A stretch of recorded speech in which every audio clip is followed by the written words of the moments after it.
Assalamualaikum warahmatullahi wabarakatuh. Alhamdulillah.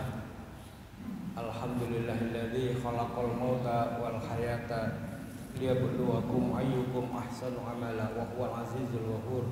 Asyhadu an la ilaha illallah wa asyhadu anna Muhammadan abduhu wa rasuluh. Allahumma shalli ala sayyidina Muhammad wa ala ali sayyidina Muhammad.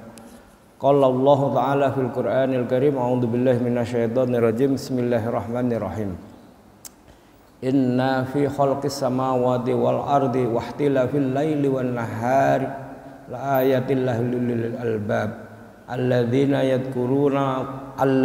yadhkuruna Allaha qiyaman wa qu'udan wa 'ala junubihim wa yatafakkaruna fi khalqis samawati wal ardi Rabbana ma khalaqta hadza batila subhanaka faqina adzabannar. Shadaqallahul azim.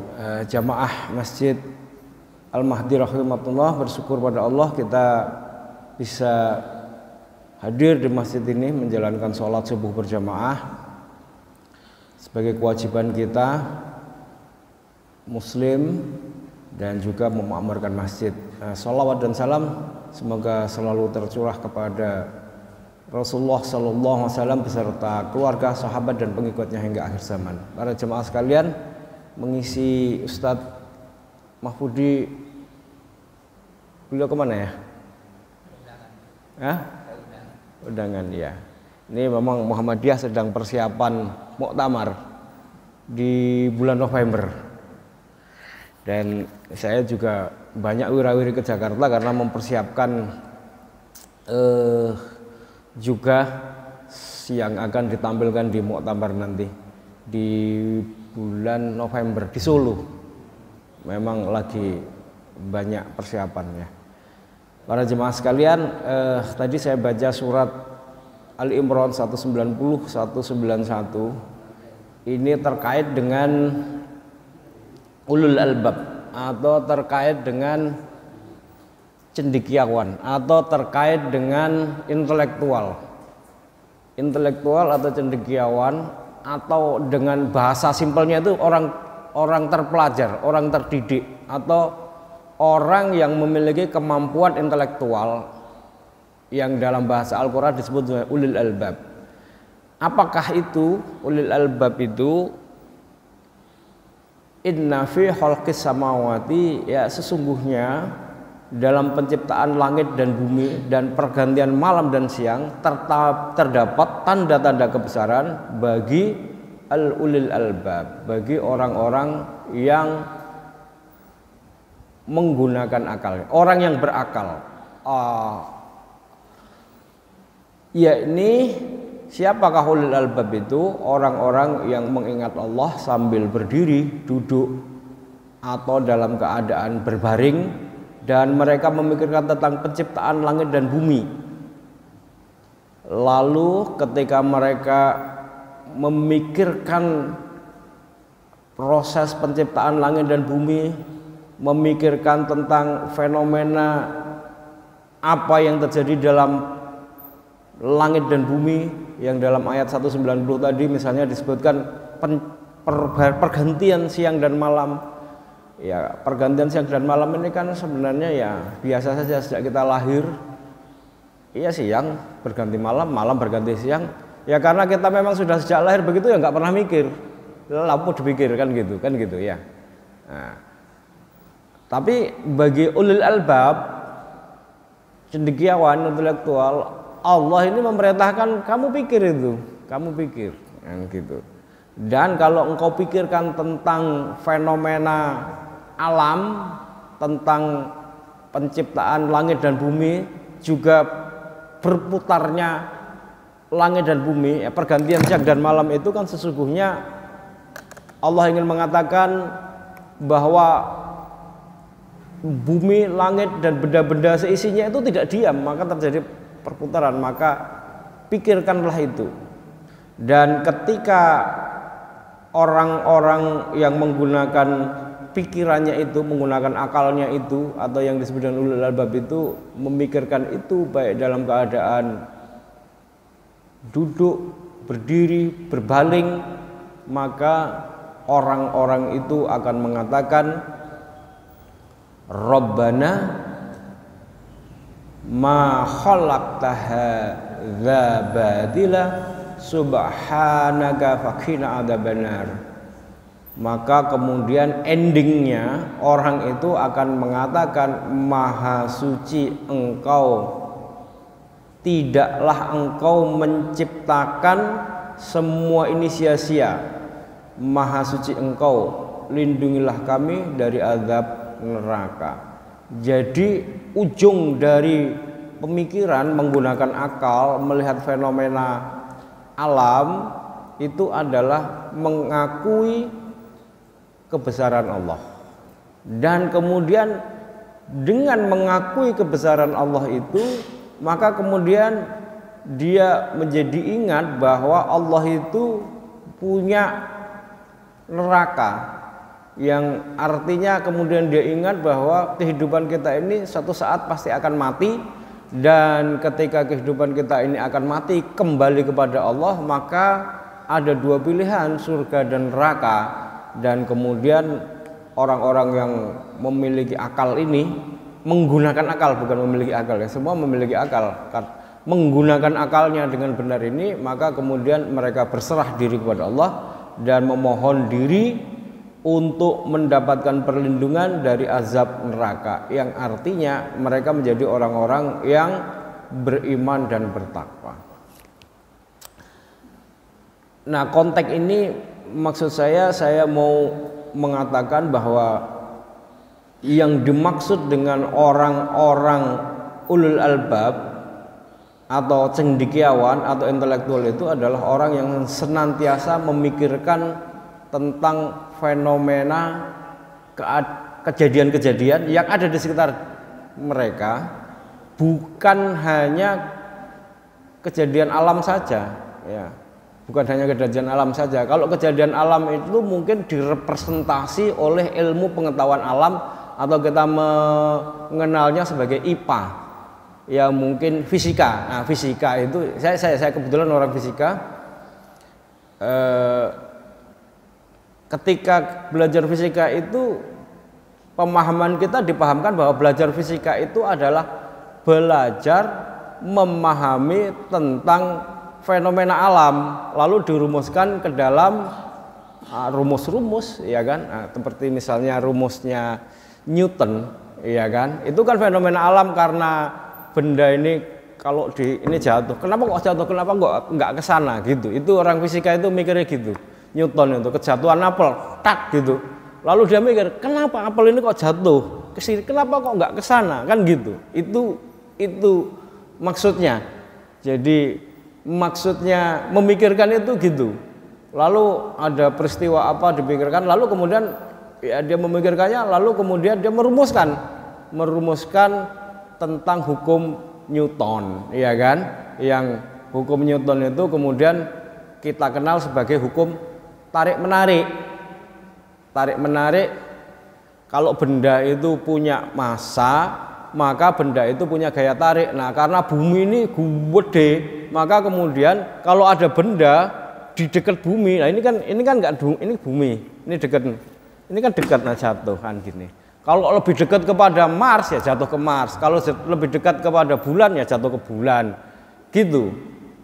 Nah, itu maksudnya memikirkan fenomena alam itu. Nah, fenomena alam itu tadi yang diperintahkan oleh Allah dan mencirikan ini orang ulul albab. Nah, tapi apakah endingnya dia menjadi beriman atau enggak? Nah, endingnya ada di situ. Ada yang endingnya menjadi beriman, ada yang endingnya malah menjadi tidak percaya Tuhan, ateis. Nah, gitu. Yang enggak percaya Tuhan contohnya Stephen Hawking. Ini fisikawan paling cerdas yang belum ada penggantinya setelah meninggal sekitar setahun yang lalu. Ini orang fisika paling cerdas yang belum ada yang menggantikan kecerdasannya sampai sekarang ya, setelah Newton, Einstein, maka kemudian Stephen Hawking. Nah, dia setelah memikirkan fenomena alam, endingnya mengatakan bahwa awalnya dia mengatakan kalau aku menemukan rumus-rumus dari semua kejadian alam ini, kalau Newton menemukan hukum Newton, kalau Einstein menemukan relativitas, hukum Newton sama Einstein itu nampaknya beda katanya dia. Yang satu tentang benda-benda besar, yang Einstein tentang benda-benda kecil. Tapi ternyata itu berhubungan. Nah, kalau begitu, kalau aku mengamati semua benda-benda alam ini, kalau aku menemukan sebuah rumus, yang rumus itu dia sebut sebagai theory of everything, dia mengatakannya begitu, theory of everything, teori segala hal. Maka kalau aku menemukan rumusan tentang theory of everything itu, maka aku akan tahu pikiran Tuhan. Itu mungkin kalimat yang menarik dan kemudian dijadikan buku dan kemudian menjadikan dia mengejar terus mencari theory of everything itu. Karena kalau aku bisa mendapatkan theory of everything itu, maka kemudian aku tahu pikirannya Tuhan. Maksudnya dia tahu apa yang akan terjadi. Sehingga kalau dia mau judi itu pasti menang karena tebakannya pasti benar gitu. Kalau dia mau taruhan balapan kuda pasti dia menang. Kenapa? Karena kuda yang mana yang akan menang dia tahu, kan gitu. Karena dia tahu pikirannya Tuhan. Itu. Lalu kemudian kalau aku nanti mau nikah, maka nggak usah repot-repot nyari yang mana, karena aku udah tahu nanti jodohku itu, kan gitu. Jadi nggak usah repot-repot gitu. Lalu mau apa tahu semua. Lalu kita bertanya, lah kalau sudah begitu ya kehidupan berhenti. Kehidupan ini masih hidup karena kita tidak tahu sesuatu yang ada di depan itu dan kita berusaha. Lah kalau kita sudah tahu semua, lah buat apa hidup ini? Berhenti sudah hidup ini, kan gitu. Kan gitu.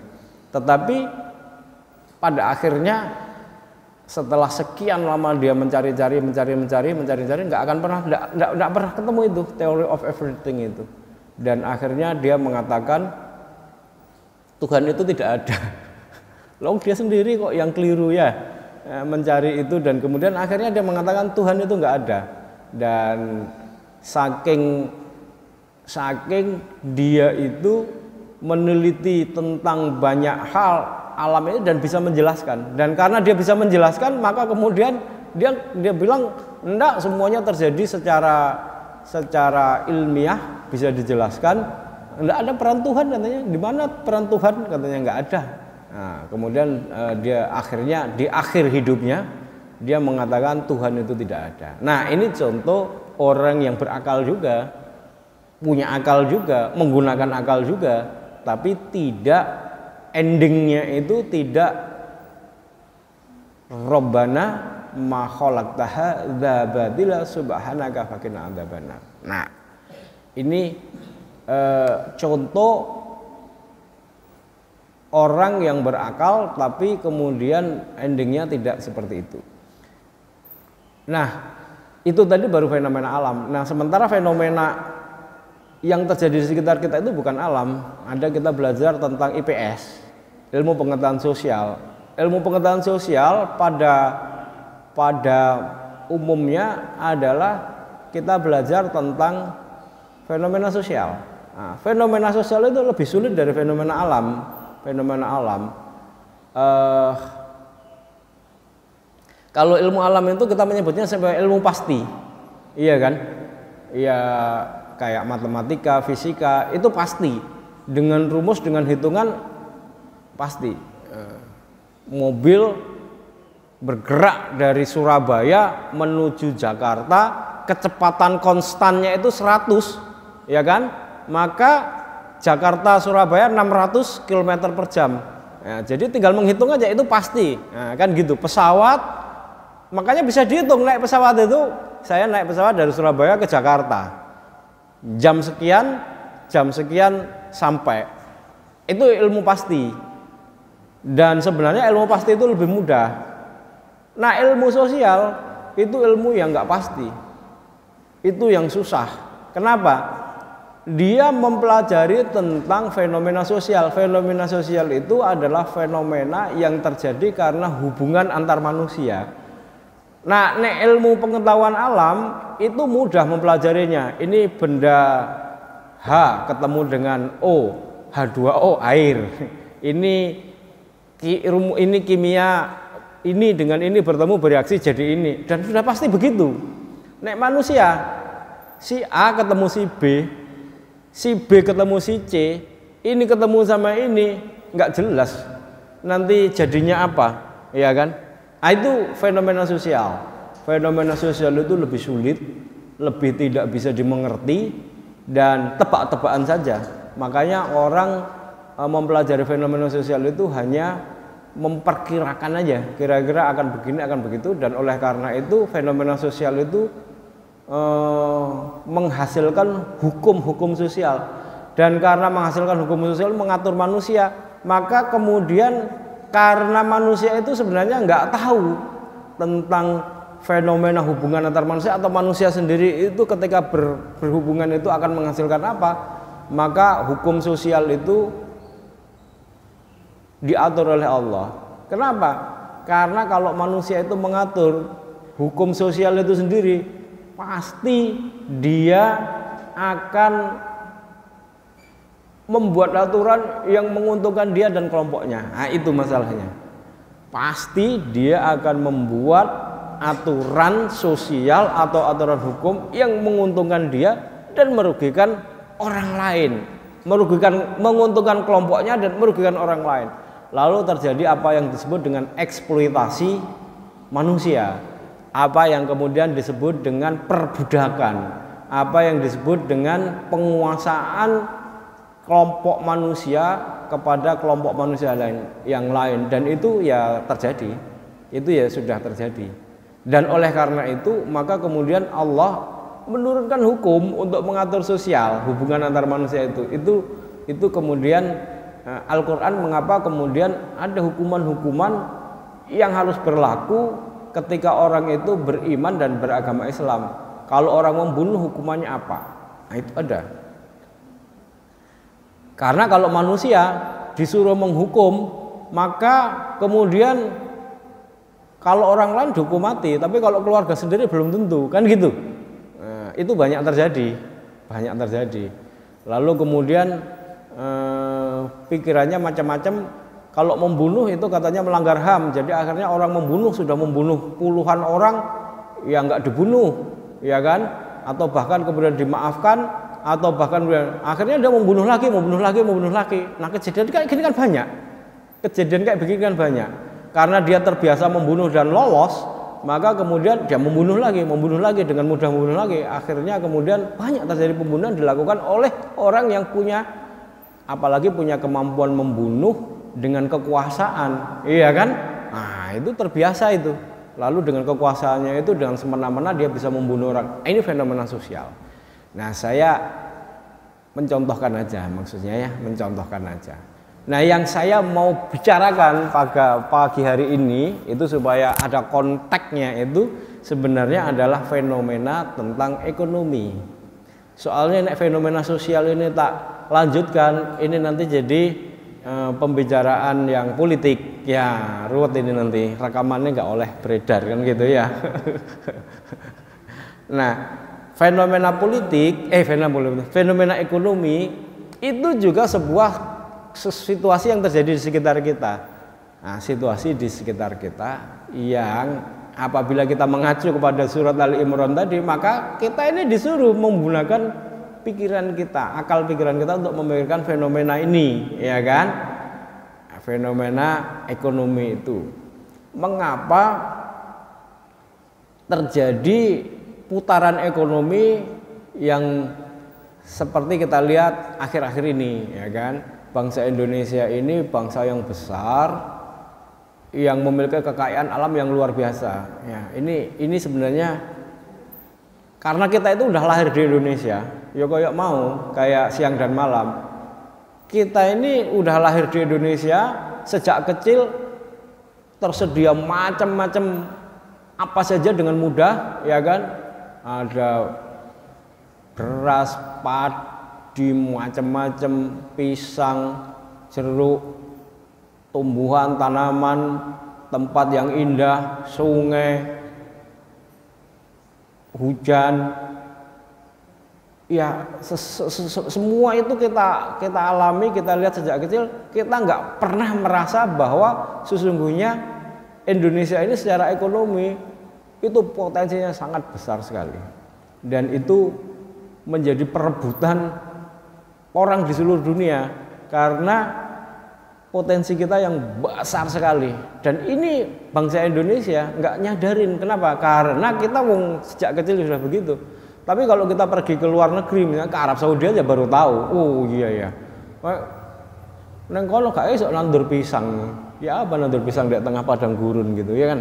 Iya kan? Ya Pak Sumadi barusan pulang haji kan ya? Ya apa nandur pisang di sana, nandur macam-macam, ya kan? Gersang. Baru ketika kita pulang kita tahu, oh iya ya, negeri kita ini luar biasa. Dan karena potensi ekonominya luar biasa, maka kita ini seharusnya menjadi negara yang secara ekonomi yang kaya. Dan itu sudah pernah terbukti. Sudah pernah terbukti ketika kemudian ada orang di luar Indonesia yang namanya Belanda masuk ke sini, dia memperdagangkan apa itu namanya? Hasil bumi kita. Hasil bumi kita yang berasal dari tumbuh-tumbuhan, namanya rempah-rempah. Ternyata yang namanya pala itu sangat dibutuhkan di Eropa. Nah, karena kalau dia waktu itu sakit apa ya, malaria, kebutuhan pala, saya lupa ya apa sakitnya itu ya, itu obatnya pala. Dan kemudian Banda Neira, Ambon dan sekitarnya itu menjadi rebutan. Makanya itu kan kemudian dulu dikuasai oleh, saya lupa ya, Belanda atau Inggris, pokoknya ditukar.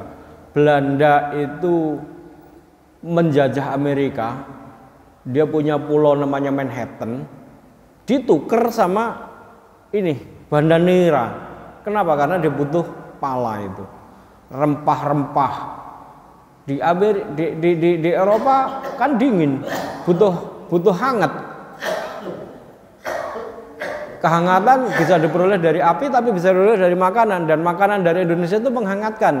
Ya seperti apa itu namanya, merica, ya rempah-rempah, apalagi cabai macam-macam dan lain sebagainya menghangatkan, sehingga kemudian hidupnya itu bisa hangat, nggak melulu dengan membakar api kan gitu. Dan ternyata ketika VOC memperdagangkan rempah, pala, kemudian kopi, cengkeh, tebu, gula itu, dia menjadi perusahaan yang sangat-sangat besar yang namanya VOC, yang menjadi perusahaan tahun 1600 sampai hampir tahun 1900, semenjak 1800-an perang Diponegoro itu dia menjadi negara paling kaya di seluruh dunia yang namanya VOC itu. Mata uangnya yang namanya mata uang golden itu menjadi mata uang dunia seperti US dollar itu. Dan kekayaan VOC itu tidak pernah terkalahkan sampai sekarang, sampai misalnya perusahaan-perusahaan terkaya di dunia sekarang digabung jadi 10 misalnya lah, mulai dari Google, apa itu namanya lagi, Microsoft, kemudian Facebook, kemudian Apple, dijumlahkan itu masih kalah jauh dengan kekayaan VOC hanya memperdagangkan kita. Nah, jadi ini juga fenomena ekonomi yang sangat besar, bahwa sesungguhnya kekayaan alam Indonesia ini kalau kita menggunakan akal kita menggunakan pikiran kita membaca data, sebenarnya luar biasa, ya kan? Luar biasa. Itu yang namanya VOC itu belum masuk menambang emas, belum. Emas itu masih tersimpan rapi di bawah bumi kita, belum batu bara. Lah batu bara kita itu kan ya besar sekali, ya kan? Emas, batu bara belum nikel. Nikel kita itu jadi rebutan sekarang ini. Kenapa? Karena mobil itu sekarang bergerak mobil baterai. Nah, sekarang ini kan sedang transisi. Bapak Ibu kalau lihat fenomena sekarang ini, sekarang kan mulai keluar mobil baterai. Mobil-mobil yang pakai bahan bakar minyak harganya turun. Nah, sekarang jor-joran itu mobil ini keluar hari-hari ini itu mobil dimurah-murahin. Kenapa? Ya nggak lama lagi nih, nggak lama lagi. Sebentar lagi 3 tahun, 4 tahun lalu semua sudah baterai.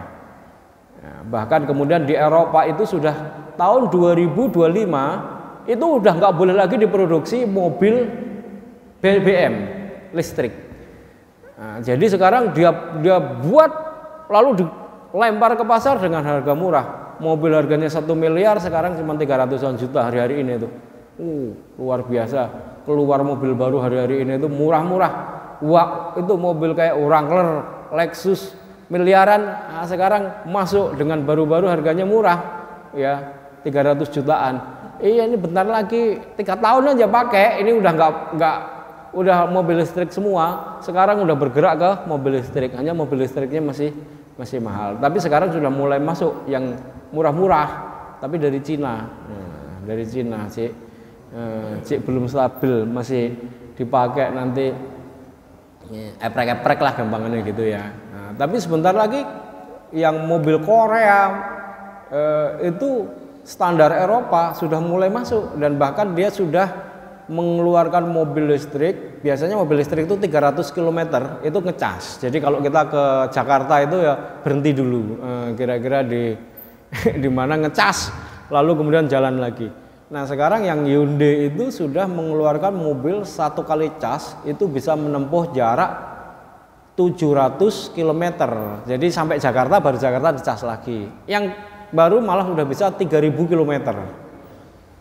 Karena kemudian akinya itu kemudian bisa lebih efisien. Dan itu bahan bakunya adalah nikel. Nikel ini banyak sekali di Indonesia. Nah, itu tuh. Emasnya, batu baranya, minyak buminya ya banyak. Kita ini juga ya kan. Kemudian nikel ini akan menjadi bahan bakar pengganti BBM yang di tahun 2030 mobil berbahan bakar minyak sudah nggak boleh diproduksi. Jadi semua harus memproduksi mobil berbahan bakar listrik. Nikel, makanya sekarang di jor-joran, iyalah, itu bentar lagi, 3 tahun 4 tahun kan gitu. Habis itu mau BBM juga dimahalin, ya kan. Akhirnya orang akan berpindah kepada listrik. Dan nikel itu, wah, kita berlimpah. Selain nikel, ada lagi tuh penggantinya, namanya tanah jarang, rare earth namanya. Ini lebih hebat dari nikel. Kenapa? Karena kemudian baterai itu bisa ketika menggunakan ini dicas sekali, bisa berumur setahun nggak ngecas. Dan itu banyak di Indonesia, terutama di situ tuh di Lapindo itu. Di Lapindo itu mengandung unsur tanah jarang yang besar sekali. Ini Indonesia banyak sekali rare earth itu. Dan itu menjadi rebutan. Dan oleh karena itu maka ekonomi Indonesia ini luar biasa. Nah, masalahnya kita menggunakan akal pikiran kita enggak, menggunakan akal kita enggak. Itu persoalannya. Undang-Undang Dasar 45 itu mengamanatkan, mencerdaskan kehidupan bangsa. Itu maksudnya yo iku lo pikiran, ya kan gitu. Selain dipikir, ya riset, ya kemudian bagaimana kemudian bisa membiayai, membuat itu menjadi berguna. Nah, kalau itu kan ya luar biasa. Nah, itu maksudnya fenomena. Saya memulainya dari ayat itu sebenarnya sekedar untuk memantik pikiran kita bahwa potensi kita ini, ya potensi ekonomi kita ini itu luar biasa, sangat besar dan sudah pernah terbukti. VOC itu kayak ngurusi tanaman tok itu, masih ngurusi tentang hasil rempah sama hasil bumi yang tumbuh aja udah luar biasa. Dan itu pun sekarang juga masih luar biasa, hanya karena kemudian yang namanya tanaman-tanaman itu kan tumbuh karena kemudian kita itu dulu bertani, ya kan. Lah karena kemudian sekarang ini kita nggak ada yang bertani lagi, akhirnya kemudian turun sehingga produksi beras juga turun. Kemudian tanaman tebu juga sudah nggak bagus lagi, sehingga kemudian kita itu dulu menjadi negara penghasil gula terbesar di dunia, dan orang terkaya di dunia pada waktu itu adalah orang Indonesia, namanya PB10, Raja Surakarta. Dia punya pabrik gula pabrik gula itu punyanya dia di Colomadu, Tasikmadu tuh. Ini pabrik gula itu punya dia dulu yang invest. Maka kemudian dia itu menjadi orang terkaya di dunia. Yang namanya PB10 itu, Ratu Inggris itu kalah sama dia. Ada mobil pertama, sepeda motor pertama diproduksi dunia, dia yang beli. Dia punya sepeda motor. Sekarang sepeda motornya kalau mau lihat itu ada di Colomadu, di pabrik gula Colomadu. Ini loh mau Harley Davidson yang diproduksi pertama, yang beli itu PB10. Sekarang sepedanya itu ada di sana kalau mau lihat. Begitu juga mobil pertama. Sementara Ratu Inggris masih menggunakan apa itu namanya, kereta yang ditarik kuda, dia udah menggunakan itu. Ya. Jadi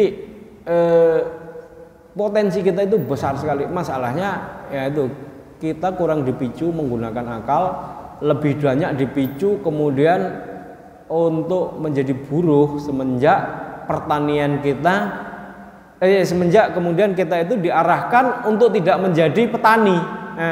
Karena petani itu kemudian dipersepsikan atau diimage-kan atau ini sebagai orang miskin.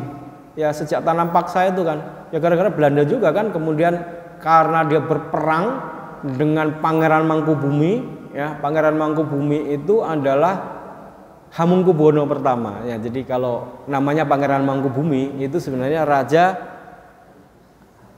Keraton Mataram yang dia itu mondok di Ponorogo. Di mana itu Ponorogo, Pak Wasis? Kiai Kasan Besari. Kiai Kasan Besari di Ponorogo, saya lupa namanya itu di situ. Jadi karena Keraton Surakarta itu diserang sama Cina, geger Cina, Kartosuro itu, maka kemudian dia menyelamatkan diri, lari ke Ponorogo, kemudian dia menyamar sebagai santri di Ponorogo, di Kiai Kasan Besari namanya. Nah lalu kemudian dialah yang kemudian berhasil membuat perpindahan keraton dari Kartosuro ke Solo, Surakarta itu. Lalu kemudian rajanya itu adalah kakaknya dia. Nah kakaknya dia ini tunduk sama Belanda, lalu kemudian dia dijanjiin sama kakaknya, Dimas, kamu tak kasih tanah ya yang sangat subur di Sukowati. Sukowati itu Sragen, itu tanah yang sangat subur. Tapi janji itu nggak segera diberikan karena dicegah sama Belanda. Nah suatu saat kemudian Belanda datang ke Keraton Surakarta dan kemudian mengejek karena ya pokoknya dia dibully habis-habisan. Lalu kemudian dia datang kepada kakaknya untuk melakukan perlawanan pada Belanda, maka terjadi perang Jawa pertama. Pangeran Mangkubumi ini melawan Belanda 9 tahun dan Belanda itu banyak mengalami kerugian gara-gara ini. Dan kemudian dia akhirnya dihentikan perangnya setelah Belanda meminta tolong ke Turki. Ya, kan Kesultanan ini Mataram ini sejak Sultan Agung Hanyokrokusumo itu kan menjadi bagian dari kekhilafan Turki Utsmani, supaya menghentikan perang, lalu kemudian dikasih satu wilayah untuk dia diangkat menjadi raja. Maka kemudian Mataram itu dipecah menjadi dua, Surakarta dan Ngayogyakarta, dan Pangeran Mangkubumi ini menjadi Sultan Hamengkubuwono pertama. Ya, itu Sultan dan gelarnya sampeyan dalem ngarsa dalem ingkang sinuwun Sri Sultan Hamengkubuwono ingkang jumeneng kaping setunggal Khalifatullah fil ard ing Ngayogyakarta, ya Sayyidin Panetek Panatagomo.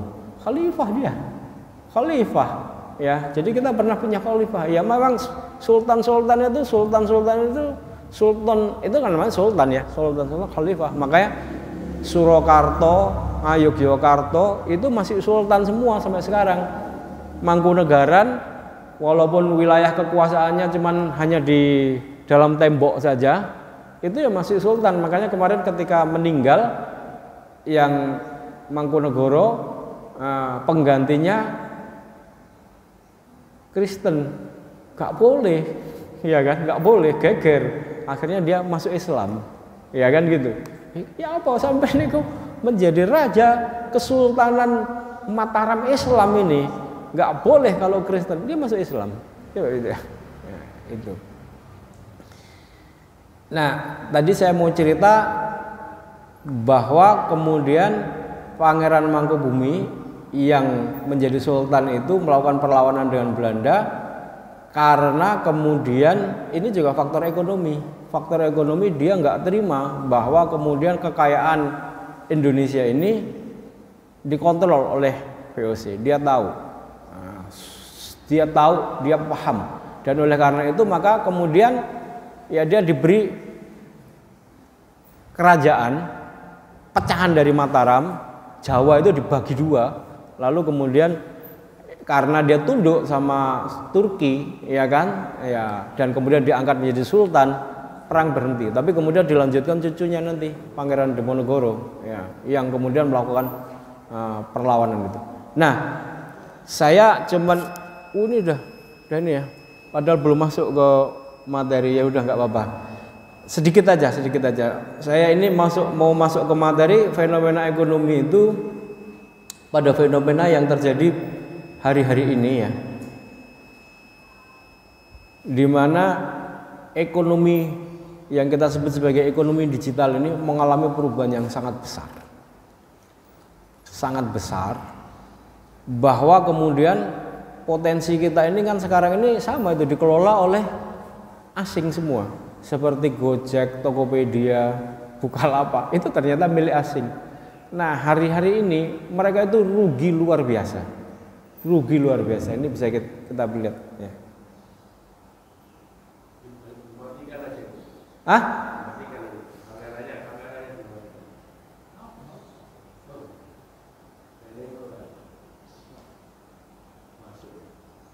Yang mana, Pak Nas?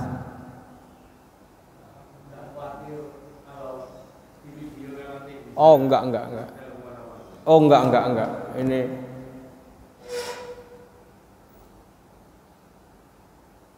itu ya. Jadi mereka ini kan sebenarnya di apa itu namanya? Di perusahaan-perusahaan ini itu kan perusahaan-perusahaan asing walaupun namanya Indonesia. Ya, seperti Gojek itu 90% punya asing. Bukalapak punya asing, Tokopedia, Goto punya asing, Shopee itu punya asing semua, dan itu jor-joran masuk ke Indonesia. Lalu kemudian nah ini fenomena ini mereka rugi semua, ruginya besar sekali. Ini investor terbesarnya itu ini dia, namanya ini.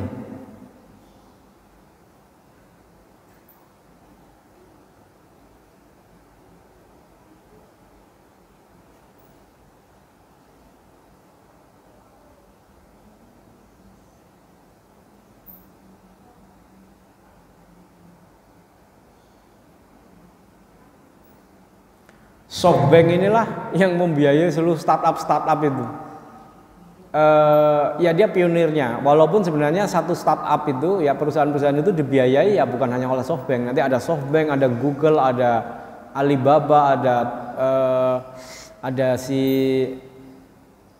Tencent, ada Temasek Singapura gitu ya. Tapi ini dia lihat nih, kerugiannya 740 triliun. 740 triliun, luar biasa. Jadi Bapak Ibu, startup yang sekarang kita pakai ini, jadi yang kita pakai ini, yang rugi itu sebenarnya apa? Ya ini, yang kalau mau tahu ya ini.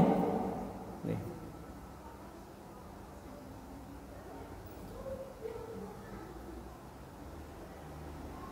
Nah ini dia, kenal kan?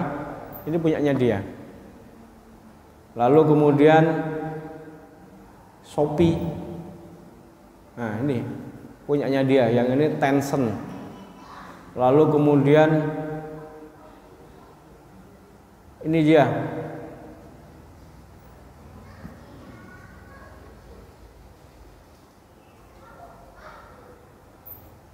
kerugiannya besar. Nah, ini fenomena ekonomi. Nah, tadi saya sebenarnya mau masuk ke situ, tapi intronya terlalu panjang. Ya nggak apa-apa, nanti kapan lagi aja dilanjut.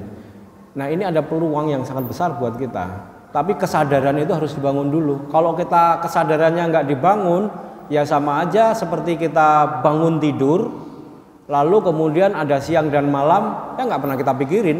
Padahal Allah menyuruh memikirkan. Karena di dalam pergantian siang malam itu kalau engkau pikirkan, maka engkau akan menjadi orang yang akhirnya mengatakan Rabbana ma khalaqta hadza batila subhanaka faqina adzabannar. Nah, begitu juga ini fenomena-fenomena besar sekali di hadapan kita tentang ekonomi ini, luar biasa sebenarnya. Dan ini menyadarkan kita pada satu, ini ketika dia sedang decline, jatuh, maka ini peluang buat kita untuk segera masuk sebenarnya. Tapi kesadaran itu harus dibangun. Kalau kesadarannya nggak dibangun, ya sama aja seperti kita bangun tidur, lihat siang dan malam, lah ngapain dipikirin, kan gitu. Oh, nggak usah dipikirin, ya nanti ya sore, besok ya pagi lagi, besok ya pagi lagi. Nah, yang ngapain dipikirin, kan gitu. Nah, kira-kira gitu. Nah, itu juga fenomena sosial ini banyak. Fenomena ekonomi ini sebenarnya dahsyat, luar biasa, dan ini sangat berpengaruh pada kita. Hanya membangun kesadaran dulu bahwa kemudian ini ada transisi yang sangat besar dan kemudian kita harusnya bisa masuk. Kita itu siapa saja kita. Kenapa? Karena itu yang dilayani adalah kita. Kita belanja ini, belanja itu, ini kan ini kehidupan kita sehari-hari. Apa yang bisa kita lakukan dengan itu? Nah, itu kesadaran ini dulu yang harus kita bangun.